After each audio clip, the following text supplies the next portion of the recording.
Today on Sekulow, an update on the ACLJ's battles for you in court. Live from Washington, D.C., Sekulow Live. Phone lines are open for your questions right now. Call 1-800-684-3110. And now, your host, Jordan Sekulow. Everybody, welcome to Sekulow. Today on the broadcast, we wanted to update you on a couple ACLJ, one legal battle that's ongoing, one legal battle. I think there's going to be appeal, but we've seen a victory in already. In the victories case, this is the case involving the stimulus, the economic stimulus. And within that provision, when the Biden administration got that stimulus through, they included a provision that in that stimulus that said if you accept these funds as a state, you can't lower taxes or cut taxes at all. And so states said, wait, we should be able to accept these funds from the federal government that they're offering the states for relief and again during the pandemic. But, at our state level, we should be the ones deciding if it be good economically to cut taxes, change taxes. Maybe we're cutting this tax and increasing this other tax, but by cutting that one, you would then be subject to this provision, which would make you no longer eligible for these funds. So Ohio and other states have fought back. We represent 74 members of Congress and thousands of ACLJ supporters and ACLJ members. And at the district court level, the Biden administration has lost. They were told that this was unconstitutional by the judge. It will, I'm sure, likely be appealed by the Biden administration. But we're fighting back, and we're representing members of Congress and you. The idea was to get economic relief into the states so the states can get economic relief to the people. Now, part of that may have been that the states say, we've got this economic relief coming, and let's lower our tax burden on people. Like you said, they may have increased taxes in other areas. That was up to the states, but that's because we believe in federalism and that the federal government doesn't control what the state does with taxation. But in this particular case, they decided, the Biden administration said, we're going to bootstrap the state governments and tell them what they can tax and not tax. And if they take our money, they cannot lower the taxes. It didn't say if you take our money, you can't increase the taxes on your citizens that are suffering during this pandemic. But what they did say was if you take this money, you can't, Harry, lower your taxes. The Biden administration has engaged in an asymmetrical move. Mm-hmm. Basically, the approach that the Biden administration has selected is to grant high-tax blue state governments shelter from red state competition, and they've done so by essentially, in my opinion, violating the Constitution. So in other words, the Biden administration says we cannot grant this relief to red states if they will use tax relief or funds relief, I should say, to reduce their taxes.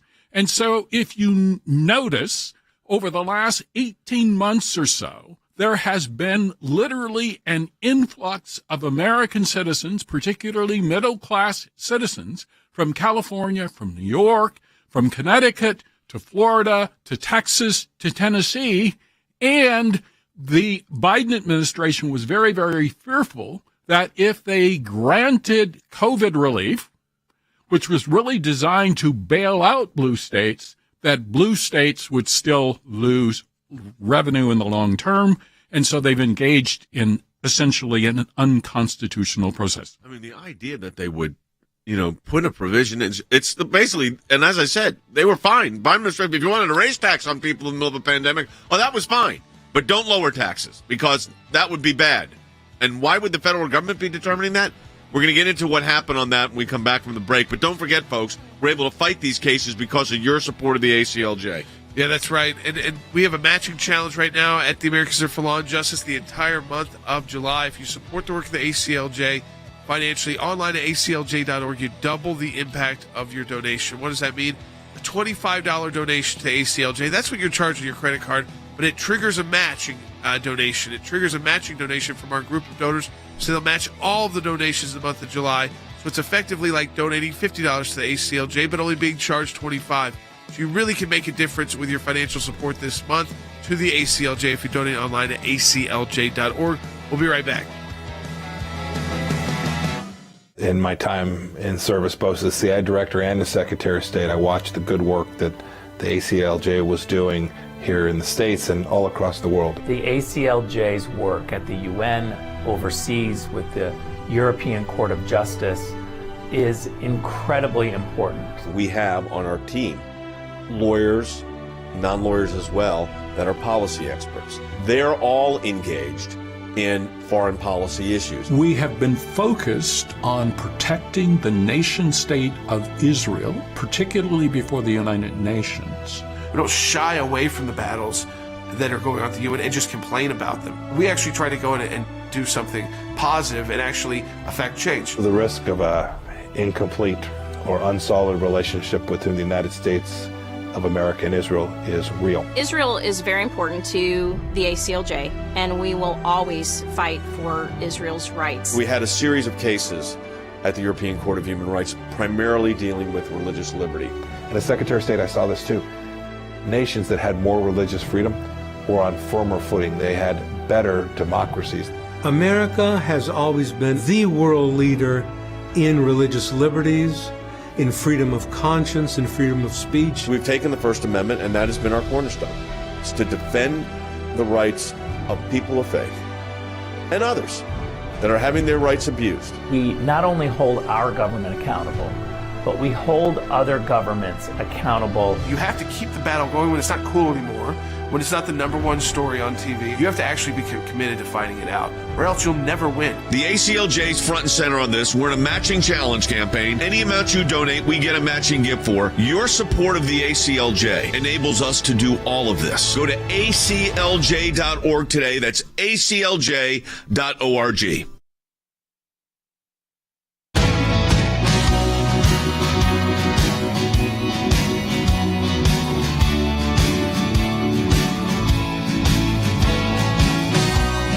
All right, welcome back to Sekulow. We're taking your phone calls as well and talking to you about one, ACLJ, a victory, one ongoing case, but two, one that we believe will likely be appealed.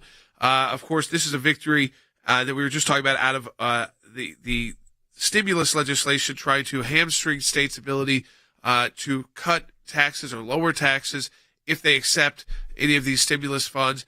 And that was in the law that was passed by Congress. That's what the Biden administration wanted. They were told no.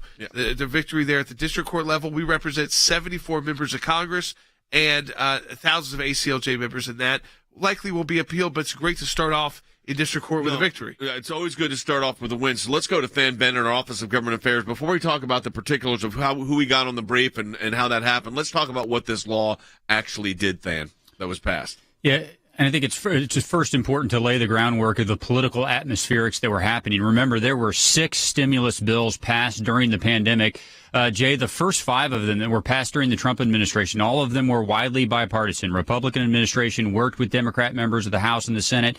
Jay, each of those first 5 passed the United States Senate with more than 90 votes. So that gives you just an idea of how closely the two parties worked together. But when the Biden administration came in and there was a need for a 6th stimulus bill, rather than take the bipartisan deal that was on the table, they decided to use the reconciliation process and pass a bill with only Democrat votes. And why is that important in this conversation? The reason they did that, Jay, was to get language like we're talking about today. Language that says if you take stimulus dollars, which, by the way, every state is going to take those dollars to try to help their citizens recover from the pandemic. If you take those dollars, you cannot reduce your taxes in any way. We're not just talking about income tax. You cannot have a net reduction in state taxes in any way. And Jay, one more key point here. It's not just for this year. You can't do it all the way through 2024. If you think they pulled the date of 2024 just coincidentally out of the air, I've got another thing coming for you. You mean it's an election year, so that's why they're tying it in? Right. Why would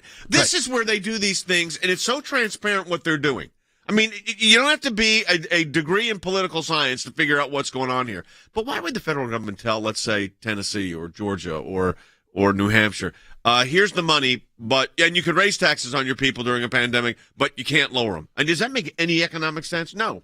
No, it doesn't make any economic sense, but it does make sense politically. And I think Than is absolutely correct in his analysis. Basically, this is a political power grab by the Democrats in Washington, and they're basically saying we are going to try to rebalance the entire economy of the nation by preventing interstate competition, which is possible under the United States Constitution. The bill explicitly bars states from cutting taxes. States shall not use the funds, the bill says, to either directly or indirectly offset a reduction in the net tax revenue that results from a change in the law, regulation, or administrative interpretation during the covered period that reduces any tax. Yeah. Any tax. But in addition to doing that, they grant arbitrary, capricious authority to Janet Yellen to decide whether or not the law has been violated. But I got a economics question. I've got a legal question. My economic question is, why would they do this? What is this helping? Well, it prevents, or they hope it will help reduce the level of flight from blue states. And that means blue states will, in the long term, lose tax revenue from the citizens that are who are fleeing to Florida, to Texas, to Tennessee, or other states. So if you look, for instance, at tax revenues in the state of New York, they have gone down precipitously, and they've gone down even faster in New York City.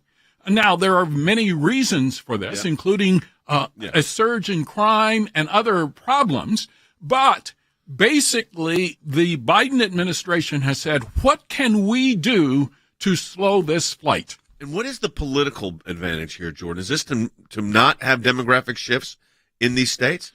Yeah, I think the demographic shifts, they don't want these states to be able to say, okay, well, we got these funding so we can then decrease the tax burden to here. So I think it's to hamstring the state's abilities to do what's best for their citizens, what they think is best for their businesses, citizens, and their economies. And at a time during a pandemic, I think just the idea is it wasn't that everyone was trying to rush to cut taxes everywhere, but the idea that they try to limit the ability of states to do what is inherently the state's role, which is to decide should there be a tax cut here, a tax break there, because of what businesses are going through right now. And we know that was a reality. And so the idea that you could put this kind of hamstring in, the court said no. I'm sure they will appeal it. That they want to have this kind of power to be able to put in legislation that says if you give us this, you can't cut taxes. So we have to keep fighting on this one. But we're representing a lot of leadership in Congress as well. Yeah. So we won the case at the district court level. So the good news is the court said this was unconstitutional. But then your team in Washington was able to put together quite an impressive group of members of Congress that we're representing, in addition to our ACLJ members. Yeah, Jay, very fortunate to be joined by 74 members of Congress, 19 members of the United States Senate, and 55 members of the United States House.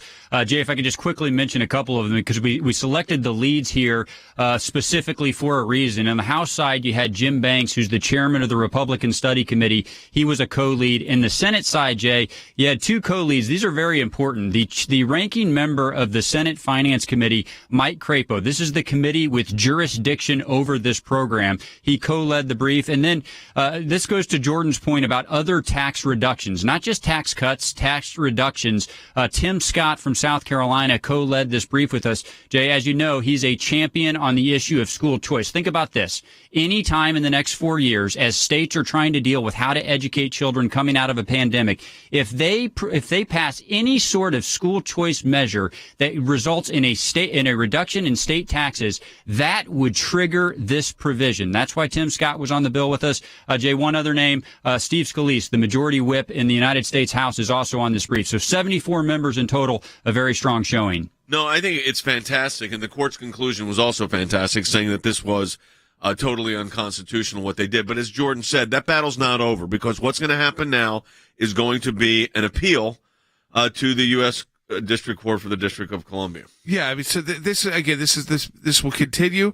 This battle is not over, but again, it's an example. I want to go back to, it's just the work that we do. We talked about when we signed on the brief and we signed on the members of Congress, but to come back with you to report on this victory at the district court level, You're starting out that way at the district court level.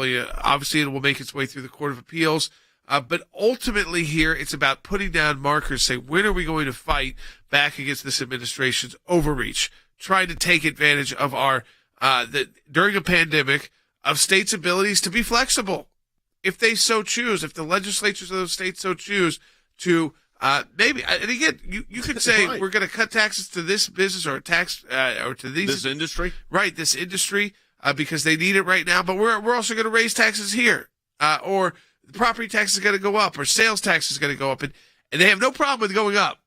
There's no prohibition on raising any taxes. It's always about cutting or limiting the tax liability. You just said something very important. For instance, a state could say, you know what, this particular industry has been harmed, tourism, restaurants. We're going to give them a tax break for the next 18 months. On the other hand, real estate values are continuing to go up, and this sector is doing really well, so we may want to adjust taxes on that. And they're saying, the federal government's saying to the state, you can't do that. Absolutely. And part of the reason for that, of course, is what we have is a bailout of labor unions. But also, at the end of the day, what we have is the centralization of power in Washington.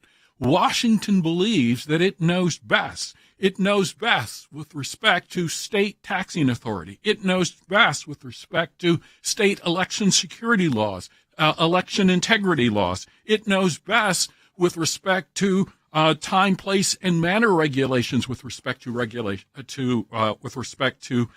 elections as well. So at the end of the day, what are we doing? We are centralizing power in Washington. It's a power grab, and I think this judge was absolutely right in rejecting it. Yeah, I mean, this is, again, this battle's not over. Nope. The Biden administration's not going to give up at the district court level. So we appeal. They appeal it, and we're going to be there to fight that appeal, but that's where you come in, folks, and help us by standing alongside us so we can continue this fight. This is a great time to support the work of the ACLJ. So whether you financially support the work regularly of the ACLJ, or whether you are new to us, you found out about our work, you want to support, you're interested in making that first financial contribution, this is the time to do it, because during the month of July, we have a matching challenge. You double the impact of your donation. That's online at aclj.org. It's safe and secure. It's quick.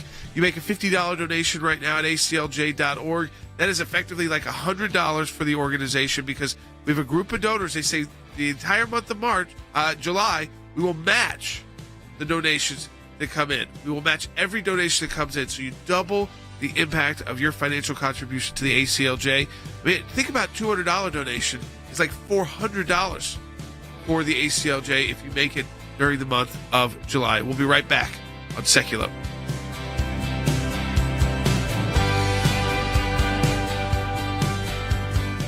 I was at a board meeting at Youth for Jesus, and the executive director said, we've got a case. The Supreme Court had just granted review. It was about literature distribution at airports.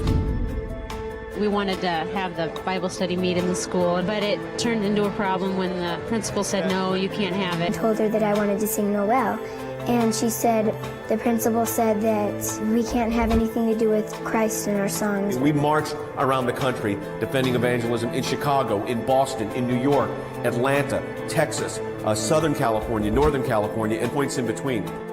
We got a letter one evening from the IRS saying they wanted all this information that we all knew immediately was not right. How do you fight the government? How do you fight the IRS? Tea Party groups say they're being targeted by the Internal Revenue Service, and they're enlisting the aid of the American Center for Law and Justice. They were trying to shut groups down that they disagreed with. This was very, very serious. The federal courts do not need to become monitors of state trespass actions, and that's all this is. We were looking for the right to speak our minds and our consciences, and we won that right today. Religious persecution is a situation where your life is literally put in jeopardy simply because of what you believe. Can you help? Can you do something? He's on death row, and so we launched an international campaign. His freedom now rests solely on diplomatic efforts by the United States government and world leaders dedicated to human rights. The release of Andrew Brunson. He is the American evangelical from North Carolina, held in Turkey for more than 2 years. There was an Air Force plane that came from Germany that had been on standby. We're flying, and they finally left Turkish airspace. It's like, okay, we're really out of Turkey and free again.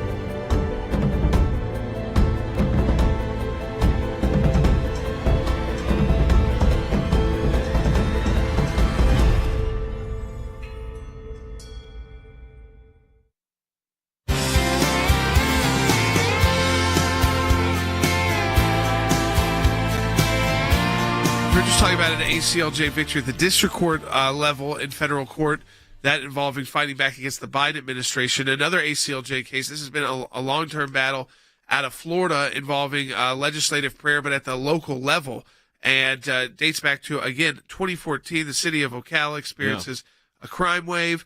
The police chief works with local community leaders, including NAACP leaders, who say, we should maybe do a prayer vigil, get the community together. And the American Humanist Association, which is another most radical atheist group, comes in, doesn't just threaten the city, but sues the city. Of course. And they find a district court judge that agrees with them that even though we have a long history in the United States where we have chaplains in Congress, chaplains in the military, the courts have a number of times gone back and said, there's no issue with legislative prayer. Basically, stop sending us these cases. The reason why they keep getting these cases is because of radical district court judges and now we've appealed to the 11th Circuit Court of Appeals. Abby Sutherland is the senior counsel for the ACLJ, and she's handling this case and has been for a while now. Abby, let's go back and set up the facts of what happened here. What created literally a federal case? Okay, well, and as Jordan recapped, there was a crime spree in the community that resulted in injury to several children. And the police actually knew who the shooter was, but had difficulty collecting evidence, and no eyewitness testimony would come forward. And they actually knew that the eyewitnesses resided in the faith community. And so that's where Chief Graham, who regularly practices community policing, which is a policy where you work with community leaders, you all work together in the community under these types of circumstances. He met with the NAACP. They agreed that what Chief Graham should do is sit down and speak with the faith community leaders, which he then did. And out of that meeting came the idea of a prayer vigil. Now, at that point, Chief Graham in the police department stepped away and allowed the community leaders to go ahead and plan, promote, and fund the event. Okay, so let's talk about it. So the state money wasn't involved by the county. They were involved in doing it. Tell us about the prayer vigil. What happened? So at the prayer vigil, there was a police presence, as there always is in a public gathering at the town square, which is where the prayer vigil was held. Right. And volunteer chaplains for the police department attended the vigil and helped lead the vigil. But now they're volunteer chaplains, right, which the plaintiffs indicated and testified unanimously that they understood that they were not OPD officials, right, and or paid employees. So there was no confusion there on the part of the atheist. And the atheists actually attended to protest. They didn't want to participate in the vigil. They had no intention in participating. They incurred the injury intentionally so that they could then bring suit against the city of Ocala. But now, was there any allegations that there's no, I guess there were allegations, but the police chief was not himself doing the event. It was a community leader, and the one thing that the police chief did was post a letter encouraging unity and prayer and attendance at the vigil. Where was that posted? That's correct. He signed a letter that was prepared by community leaders and posted it on the OPD Facebook website. Now, okay, let's back up for a second. Let's back up for a second. So he does a letter to encourage this event, which the community suggested. He's not saying you must, you have to, you got to attend. He's simply just saying, hey, this event's going to take place in our community. It'd be good for people to attend if they so like. I mean, was that basically it? Right. Yes, that was it. He did it for numerous events. It wasn't just that this was the only event that he would post a notice of and encourage citizens to attend. He was then, the OPD also was aware of an anti-bullying event that took place two or 3 months later. We keep saying OPD. That's the Ocala Police Department. That's correct. Right. Yes. Okay. So there's no evidence of government funding here. In fact, the witness testimony is unanimous that there was no government funding. The organizers of the event, all private citizens, testified over and over again that they were responsible for planning, promoting, and funding the event. And then Chief Graham's communications to citizens who reached out to him to inquire about the event is consistent with that. He reiterated that this was not an Ocala Police Department event, that this was not a city event, that it was planned and promoted by private citizens within the community. It's just shocking that, again, 2021 out of 2014, these battles. I mean, it's why we exist, because these are not, you cannot, and we always talk about the court as the place of last resort, and it's not quick, and it gets slowed down more during a pandemic, and then the Supreme Court is it weighing in on issues, so of course the cases get held. But this has been somewhere where the court has tried to make it settled. Maybe they haven't been clear enough yet that we can have chaplains. We can have chaplains that are paid for the government. I mean, Abby's talking about how here there's no money exchanging hands. No. But in the U.S. government, there are paid federal government chaplains in the military. They exist in Congress, and they are paid. And in the military, this is their job. Their only job is to be a chaplain. I mean, you see it every day, every time they're in session. They open the sessions with prayer, Jay. I mean, there's a chaplain in the United States Senate, the United States House. I'm actually on their email distribution list, so I get their devotionals that come out on a weekly basis. But, Jay, I mean, those have been challenged and attacked, too, and we have defended those as well. And interestingly enough, Jay, members of Congress on a bipartisan basis have stood with us in that. Yes. They want these chaplains there, and I'm sure that's true in this city as well. So, you've got to have partners on the ground to challenge it. Fortunately, we have. So what did this judge say? Abby, what did the judge say here, the district court judge? Well, the first error the judge that we respectfully argue that he made is that he held that because prayer is just quintessentially religious, that any association with prayer and government officials is inappropriate and violates the Lemon test, which is the test that courts have applied for years to determine whether there's a violation of the Establishment Clause. Now, as you all know, just last year, the Supreme Court reiterated again that it's not a fan of the Lemon test and actually refused to apply the Lemon test in yet another category of cases, monument cases. And so this case is incredibly important because it is a legislative prayer case, and as we point out in our appellate brief, there's a long history of our nation's leaders, local and national leaders, calling for prayer during difficult times in history. Yeah. And that's exactly what occurred here. And so the court applied the Lemon. Issue National Day of Prayer proclamations. I mean, here the irony of this is really not even legislative prayer in one sense, because this is prayer being given by private citizens at a private gathering. Right. And so there's numerous issues that are before the appellate court, and that's why we felt it was incredibly important to appeal this particular decision. No, listen. It is a big case. Yeah, I mean, Abby, this case has the earmarks of a potential Supreme Court case. Now, it's the appeals to the U.S. Court of Appeals for the 11th Circuit. Abby, thanks for working on this. We're running out of time on this segment. Thanks for your help on this. But, folks, this one could end up at the U.S. Supreme Court. Yeah, it's a unique example, too, where we don't just represent individuals, but here we're representing the city of Ocala. Right. So it's not always the ACLJ suing the governments, suing states, suing the federal government, suing cities and towns. Oftentimes it is defending, and it is representing the cities themselves or the town themselves who come under these attacks. Usually they are just threats by these atheist organizations, but occasionally they file suit.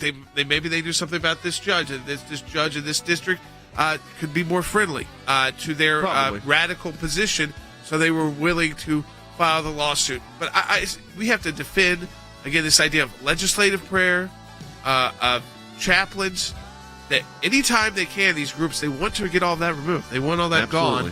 That's why we have to constantly fight for it in ways, and in this case, it's representing a city. And that's why your support of the ACLJ is so critical right now in our matching challenge campaign. ACLJ.org. Have your gift matched. Back with more in a moment.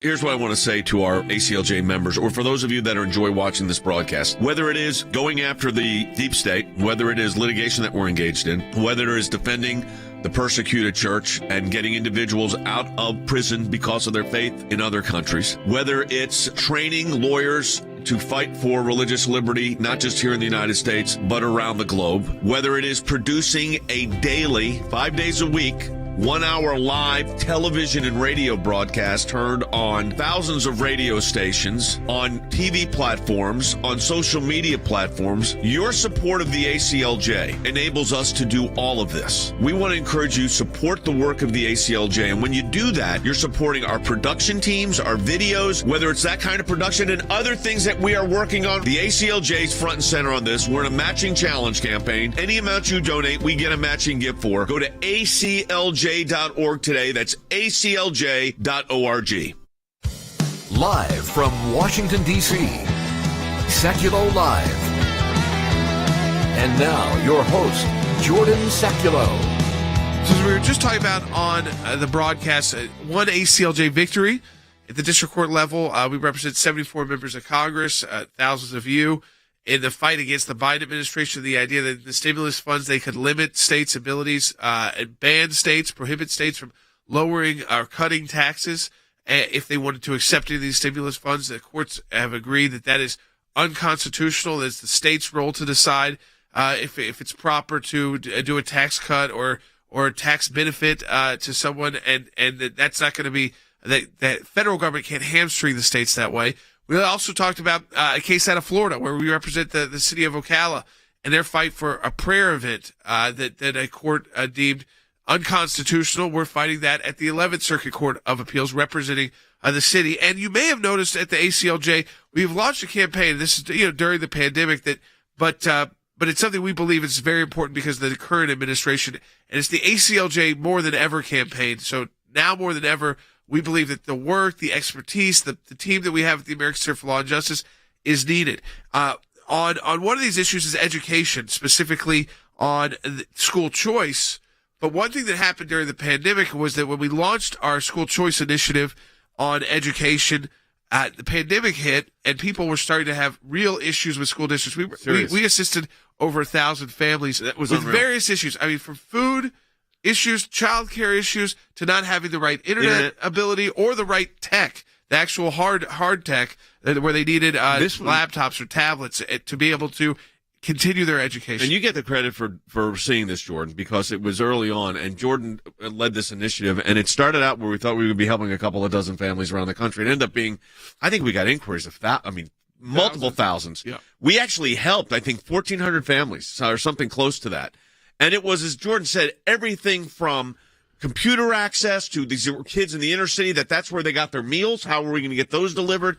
Mobile devices. And we were just really successful. Our team did a fantastic job. So we put together as part of our More Than Ever campaign. That was an exact reason why More Than Ever the ACLJ was needed, and we were able to help literally thousands and thousands of people. And, of course, the next issue that you'll see in the last segment of the broadcast is on the life issue, something we've been involved in literally for 40 years. Yeah, and this is, again, at a time when we are dealing with an administration that has the most pro-abortion, probably HHS secretary in history, former congressman and attorney general of California. This is a cabinet secretary who, in Congress, voted against the ban on partial birth abortion, is the most radically pro-abortion, Javier Becerra, radically pro-abortion cabinet secretary ever when it comes to HHS. I mean, he is in the back pocket of Planned Parenthood. This is to close down crisis pregnancy centers, women health centers that offered life as an alternative, wanted them to post affirmatively that where these women could get abortions. You talk about violating your conscience. And he is the HHS secretary. So when we talk about the ACLJ now more than ever, and on the life issue, we've been involved in it. We got one of the biggest appeals going on right now in the U.S. Court of Appeals for the Ninth Circuit. So, I mean, we are totally engaged in defending life on Capitol Hill, in Europe, around the globe, and in your neighborhood.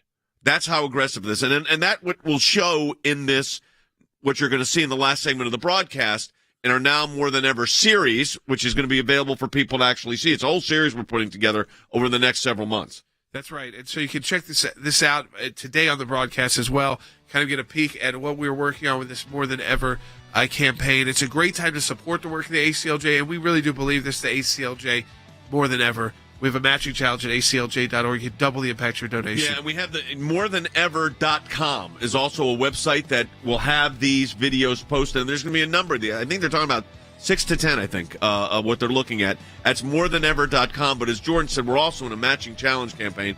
And that means any amount you donate to the ACLJ, we're getting a matching gift for it. And I want to encourage you, great day to do it as we go into the weekend here. You're seeing the full scope of the work. The win, you saw the case that did not go our way, that we're appealing to the 11th Circuit involving prayer. You're seeing our activity on school choice. Then you're going to see it on life. Stand with us as we stand with you. Now, more than ever. ACLJ.org.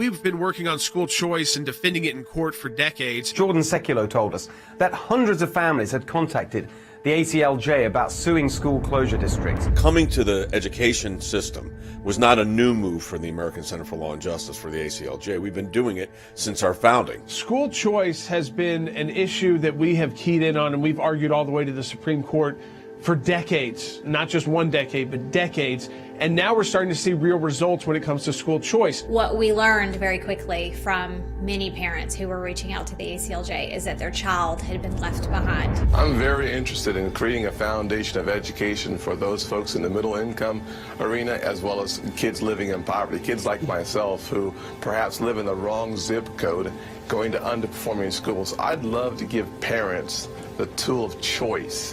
When parents have choice in education, I think their kids have a better chance of success. More than 1,900 families contacted the ACLJ during the pandemic looking for help to get educational options for their students. And more than anything, we just wanted to be an advocate for those families, for those students. We wanted to find real solutions for real problems, for real students that were facing adversity. And so we were faced with a lot of different issues where people are contacting us regarding their ability to let their kids go to school. This is an administration coming in saying, we want to shut down charter schools.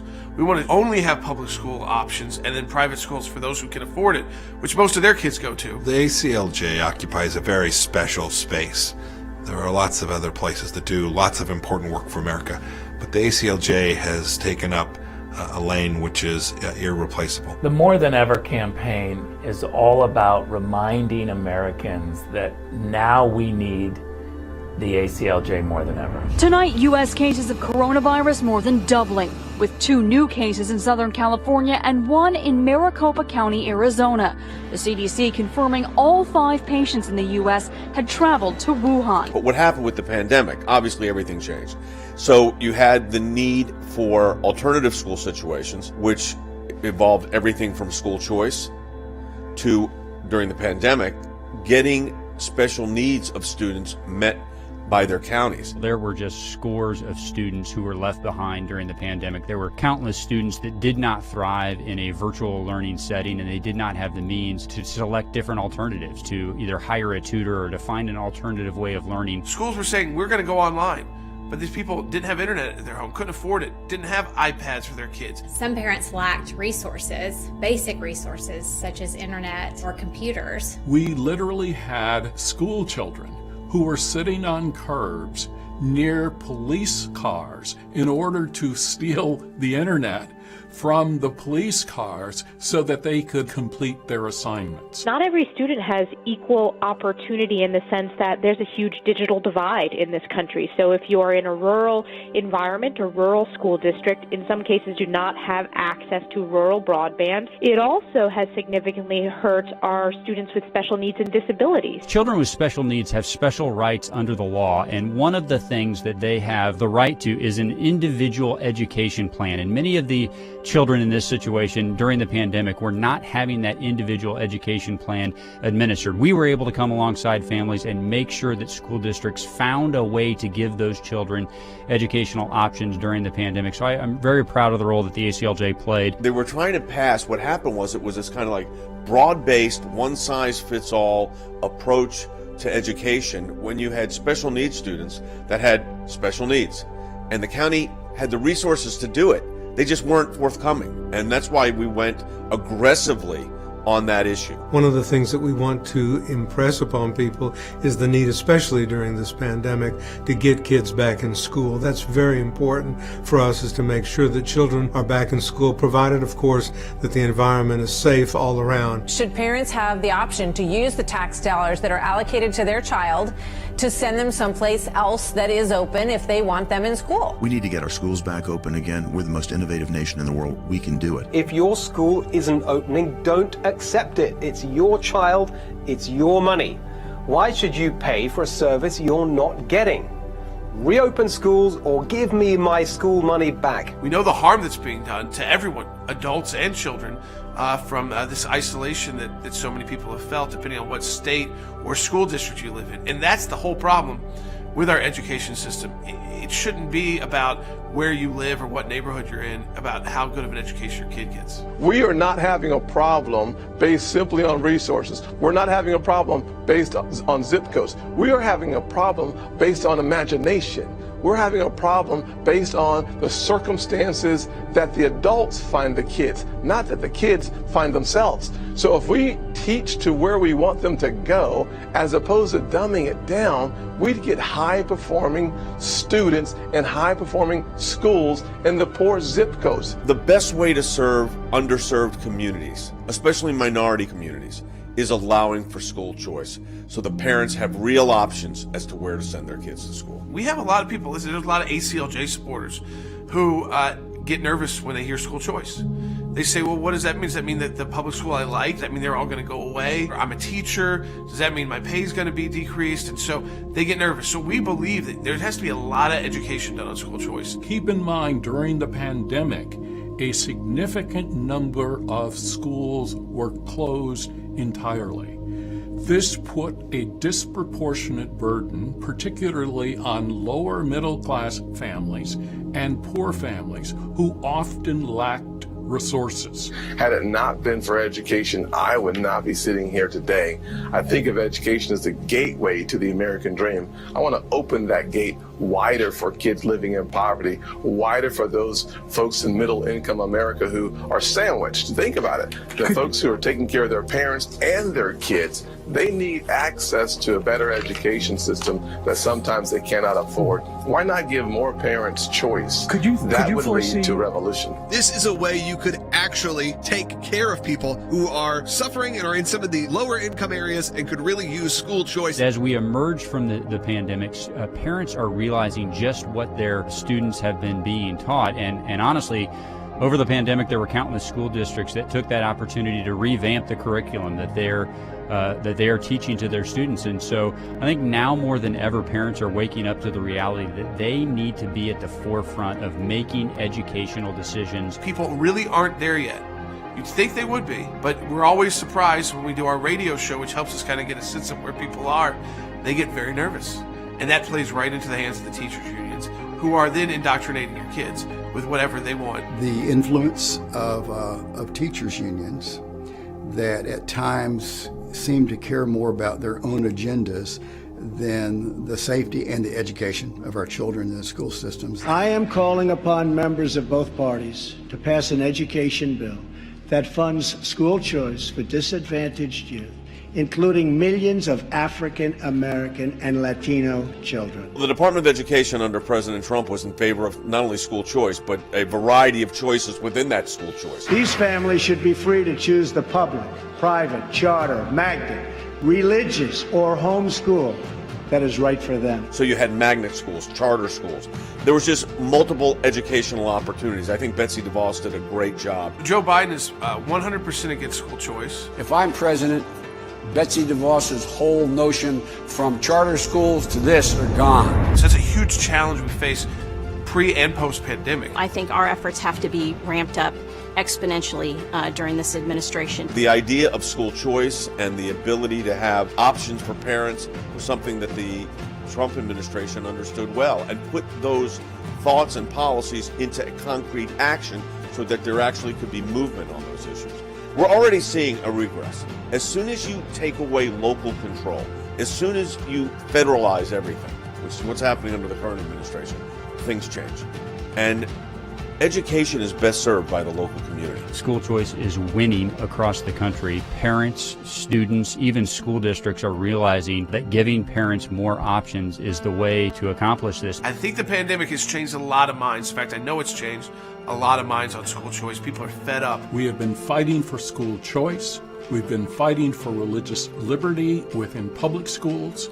And we have been fighting against attacks on private religious schools. With the changes that are taking place in this new administration, the ACLJ today is needed now more than ever. And that's why I am so thrilled to be a small part of this really important organization. Now more than ever, ACLJ is prepared to go to court if necessary to do the things necessary to get your children properly educated. We're not afraid of courtrooms, we're not afraid of judges, and we're not afraid of juries. It's no longer about debating with a school administrator or the Department of Education. It is about saying, let's just give the American people a choice. We know public schools will improve. Some parents will choose private schools. Some will choose religious schools. Some will choose schools that have no religious affiliation. That's what we're fighting for at the ACLJ, but we believe that education is key. So now what you're going to have is, as we come out of this pandemic into the new school years, what's it going to be like for the students? What's it going to be like for the teachers?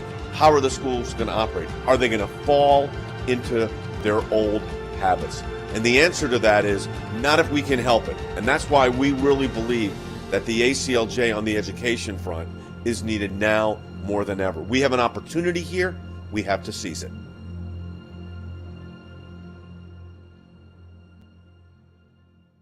Welcome back to Sekulow. We're going to check out our More Than Ever series. You can learn more about that at morethanever.com. Let's get right to it. For the American Center for Law and Justice, for the ACLJ, life has always been a top issue since our founding. Barbara, I am here at this site because your office asked me to come here. You all wanted the dramatic effect. You got it. There are thousands of people and millions across America that disagree, that say abortion's murder. And the fact of the matter is, what this case is all about are people speaking out. The two core issues for us at the American Center for Law and Justice, 100%, of course, number one, religious liberty. And the second issue, which I think is core to the ACLJ's mission and so important to us since our founding, is the fight for life, the fight for the unborn. The ACLJ has always been at the forefront of fighting for life, whether that is defunding Planned Parenthood, which we have been successful in doing on numerous occasions, or supporting clinics that come alongside the mother and support the mother through the entire pregnancy and then even beyond. When you talk about the defense of innocent preborn life, I really think this sits at the very center of everything that ACLJ does, and it's one of the things that inspires us and drives us forward. It's a fundamental issue for the ACLJ. Either the unborn child is a human being or they're not. It's that simple. And of course the science clearly establishes that that unborn child is a person. If you can't agree on life and the right for everyone to have a chance to live, then everything else really doesn't matter. This has been a very, very difficult issue, in part because the ACLJ has had to deal with progressives. During the Trump administration, we had a lot of success on defunding Planned Parenthood. It is my profound honor to be the first president in history to attend the March for Life. Anything that the president could do through executive order was done. They reinstated the Mexico City policy so that U.S. taxpayer dollars were not going to foreign organizations that were funding abortion. But that's all been changed now. The Biden administration has effectively ended the Mexico City policy. And what the Mexico City policy did was to forbid American aid going to countries where they would use U.S. taxpayer dollars to perform abortions. We all have to work really hard to ensure that no American taxpayer dollar ever goes to underwrite an abortion and to stop funding from going to abortions anywhere in the world. This has been a key part of America's stance for life, for the value of human life, for morality itself. This is now, up for grabs and in question simply because of a change of administrations. The Biden administration has appointed Xavier Becerra, a radical pro-abortion individual, to head the Health and Human Services Department. So the HHS Secretary, former Attorney General of California, is also a congressman, Javier Becerra, is up to become the nominee. He is now the Secretary of Health and Human Services. And he gets asked about his vote on partial birth abortion. I will tell you that when I come to these issues, I understand that we may not always agree on where to go, but I think we can find some common ground on these issues because everyone wants to make sure that if you have an opportunity, you're going to live a healthy life. And I will tell you that I hope to be able to work with you and others to reach that common ground on so many different issues. I think for all of us, when it comes to partially delivering a child and then killing it, there's no common ground. The HHS Secretary is the most pro-abortion HHS Secretary, Health and Human Services, in our nation's history. He tried to shut down and silence crisis pregnancy centers. He tried to make crisis pregnancy centers advertise where the abortions will be performed in the state of California, that you had to do that if you ran a crisis pregnancy center. Now, we beat them at the Supreme Court of the United States, but they're setting policy. One of the most ardent pro-choice people in Washington, D.C. So when President Biden picked him to be the Secretary of HHS, we knew that these issues would be front and center. We've seen that the Biden administration is completely sold out to the pro-abortion movement. We've seen that with ties to Planned Parenthood. We've seen that with funds funneling into abortion. We've seen that with appointments that President Biden has made. I support a woman's right to choose. I support it's a constitutional right.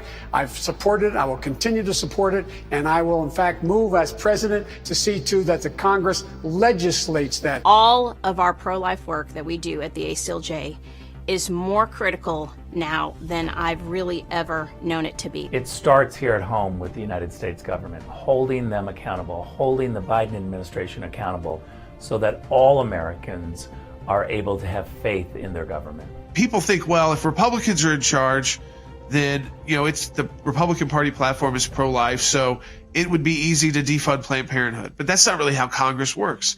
Not every Republican is as pro-life.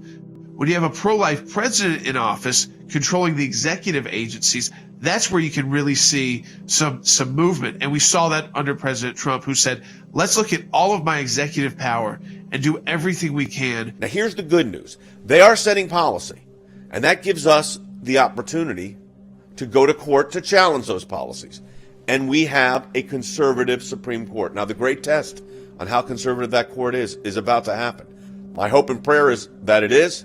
But again, we're not taking anything for granted. So in our briefing to the Supreme Court, we are really detailing the legal arguments on why life should be protected. The pro-abortion groups are unrelenting. They know they have a pro-choice administration. They know they've got a pro-abortion administration. They're going to go as far as they can, and we have to be there to stop it. We are for life. Life is a precious gift of God. It is a precious gift of the Holy Spirit. It is something that we believe in very deeply and have for decades upon decades. We do not believe in abortion on demand. We do not believe in killing children. If you look back at the whole history of the abortion movement, it is tied in with Margaret Sanger, who was very active in the 1920s and the 1930s. I think the greatest sin in the world is bringing children into the world that have disease from their parents, that have no chance in the world to be a human being, practically. Delinquents, prisoners, all sorts of things just marked when they're born. That, to me, is the greatest sin. And she wanted to shrink the population of the United States and perhaps of other Western countries, grounded in the perception that certain people are either unfit to live or they are unworthy of life. The ACLJ strongly believes that every life matters. And that means that we have been front and center in supporting the pro-life cause. Life is under attack, and we have to protect the precious innocent lives that the Biden administration deems unworthy. There's two main issues, too, in the fight for life that we're working on right now at the ACLJ. One is we're seeing the refunding of Planned Parenthood. So Planned Parenthood was defunded to the extent that the Trump administration could do it. They did it. Now, was all of it defunded? No. But we're seeing a refunded Planned Parenthood now, a more powerful Planned Parenthood. When Planned Parenthood gets more money, they get more powerful. And when they get more powerful, Planned Parenthood gets stronger and more aggressive in court. When you have a radical HHS come in, an HHS secretary who's radically pro-abortion, and an administration full of pro-abortion advocates, what they try to do is whittle away at the conscience protections. So I think you're going to see a lot of court action in the next several years. So in the last group, there was not that many because the administration was either fighting it or the House and Senate were controlled by a more pro-life majority. So legislation that was anti-life wasn't getting through. That's going to change. We will continue to fight against these abortion initiatives. We will fight in terms of sending FOIA requests to the federal government. We will fight these initiatives in court, and hopefully we will prevail before the United States Supreme Court. We're having to file more briefs now than ever before. We're in court now more than ever before. We've got a major appeal at the U.S. Court of Appeals from the Ninth Circuit defending those who spoke out for life that have been sued literally by Planned Parenthood and NARAL for simply exposing the fact that these groups were involved, and this was the allegations in the videos, in the sale of human body parts. And they really didn't deny it, they just said it was legal. We take a different view. But they went after the videographers, the reporters, the investigative journalists. That case is on appeal in the Ninth Circuit. It may well end up in the Supreme Court. The court will be the fight battleground. Courts are a place of last resort. And when you talk about our work at the Supreme Court, it's the last court of those courts of last resort. So we want to be the advocates for people who they have exhausted every other possible remedy for their situation, and they still are seeking justice. And we want to be their warriors for justice, if you will, and fight alongside them. The United States is one of only 7 countries in the world that does not restrict abortion at any stage of the pregnancy. That is a list that you do not want to be on, and there's a way that we can get ourselves off it. We at the ACLJ have been advocating for a piece of legislation that is called the Pain-Capable Unborn Child Protection Act. It's a very simple bill. It simply says at the stage of pregnancy, it's right about 20 weeks, where a child is scientifically proven to be able to feel pain, we will not allow an abortion after that stage. It's a very common sense piece of legislation. It catches us up to where the rest of the world is. That is a piece of legislation that is being blocked by the House of Representatives right now, specifically Nancy Pelosi. If 218 members of the United States House would go down to the floor and sign what's called a discharge petition, that bill could be passed out of the House and move on to the United States Senate. It's something that should absolutely happen. It's very important that we remain hopeful that the courts that the Trump administration was able to impact will give us good rulings that are based in law and sound reasoning and not just liberal rhetoric. I truly believe that when you're fighting for life, when you're fighting for the life of the unborn, you're on the right side of history, you're on the right side of law. You're fighting for what's right, you're fighting for what's just, you're fighting to protect human life. There's no way to quantify how many people are alive today because of the work of the American Center for Law and Justice just on this issue alone. When you have an administration that stands against the things that you believe, they're at the very core of who you are.